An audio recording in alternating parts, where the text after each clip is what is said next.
Praise the lord. ఈరోజు దేవుని వాగ్దానం నిర్గమాకాండము 14వ అధ్యాయము 14వ వచనము.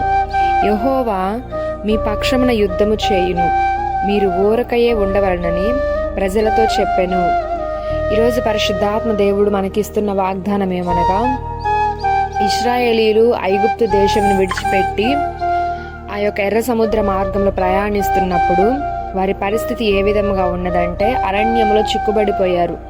ముందుకు వెళ్ళాలి అనంటే ఎర్ర సముద్రము, వెనుకకు రావాలి అనంటే శత్రువు అయినటువంటి ఫరో యొక్క సైన్యం ఉన్నది.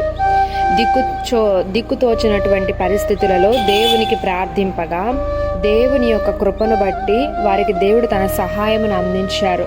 అప్పుడు దేవుడు వారితో ఏమని మాట్లాడుతున్నారనంటే, మోషే వారికి చెప్తున్నారు, యెహోవా మీ పక్షముగా యుద్ధము చేస్తారు కాబట్టి మీరు ఏమీ చేయక ఊరకయే ఉండవలనని చెప్పుచున్నారు.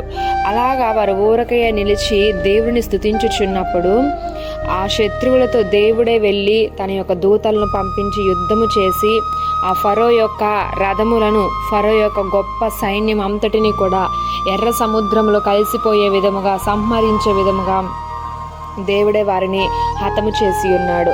ఇక్కడ ఇశ్రాయేలీయులు ఏ యుద్ధము చేయలేదు, కానీ కేవలం ఊరకయే నిలబడి దేవుని స్తుతించారు.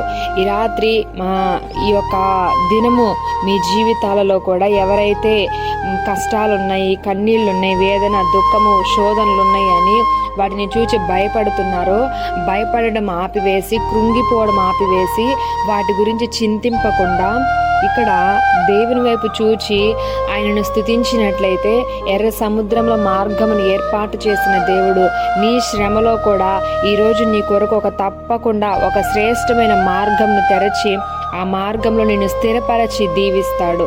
అటువంటి మార్గము ఈరోజు పరిశుద్ధాత్మ దేవుడు మనందరికీ తెరచునుగాక.